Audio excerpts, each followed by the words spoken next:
ক্যামেরাটা ধরো, আমি ওইদিকে দাঁড়াবো।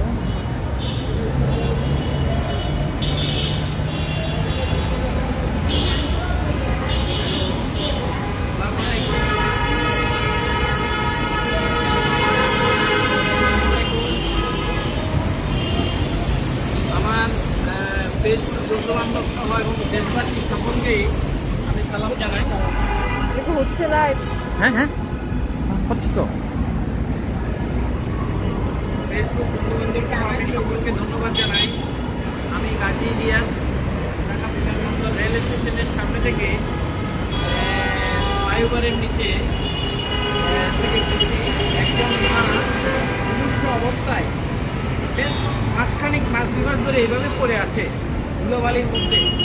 তো আমি অনেকভাবে চেষ্টা করেছি বিষয়টা কর্তৃপক্ষের নজরে আনার জন্য, বিশেষ করে মাননীয় সমাজ কল্যাণ মন্ত্রী মহোদয়, সমাজ কল্যাণ প্রতিমন্ত্রী মহোদয়, ওনাদের যে মেসেঞ্জার আছে, তারপরে ওনাদের যে আমাদের এখানে কি হয় মানে কমেন্টে আমরা সরে গিয়েছি ওনাদের দৃষ্টি আকর্ষণ করার জন্য।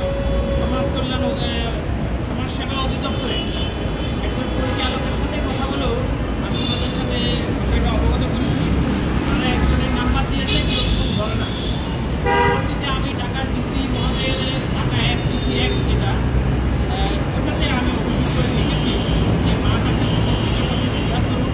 এভাবে আমাদের অনেকের সামনে একজন মা যদি এভাবে ধুলাবালিতে পড়ে থাকে, তাহলে মানে আমি মনে করি যে আমাদের জন্য গজব নামতেছে প্রতিনিয়ত। এটা কোনো মতেই মেনে নেওয়া যায় না। এটা কোনো মতেই মেনে নেওয়া যায় না। একজন অসহায় মা, বয়স্ক মা যদি এভাবে পড়ে থাকে, সেটা কোনো মতেই মেনে নেওয়া যায় না। আমি দেশবাসীকে এবং বিশেষ করে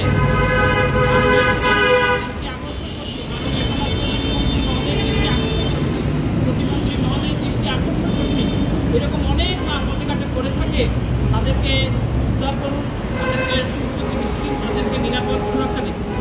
ও সবিনয়ে অনুরোধ জানাই, আবারও বলছি, এই মাটা অনেক দিন ধরে আছে। আমি একদিন এসে ওনাকে টয়লেটে নিয়ে গিয়ে সুন্দর কাপড় চোপড় কিনে নিয়ে একটা জায়গায় রেখেছিলাম উপরে। আবার কীভাবে ময়লা হচ্ছে উনি তো কোথাও যেতে পারে না।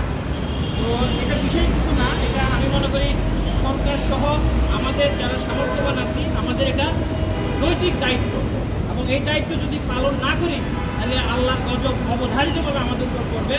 আমি আবারও অনুরোধ জানাই, বিশেষ করে মাননীয় প্রধানমন্ত্রী মহোদয়, আপনি গাড়ি নিয়ে পুরো ঢাকা শহর দেখেন, এই ধরনের চিত্রগুলোর দিকেও নজর দেওয়ার জন্য আপনাকে সকলে অনুরোধ জানাই। এবং এগুলো আমি মনে করি এতে আমাদের এই সমস্ত যারা নীরবে কাটছে, নীরব যন্ত্রণা, এই সকল মা শিশু অনেকেই পড়ে থাকে পথে ঘাটে, তাদেরকে যদি সত্যিকার অর্থ নিরাপদ সুরক্ষা দেন,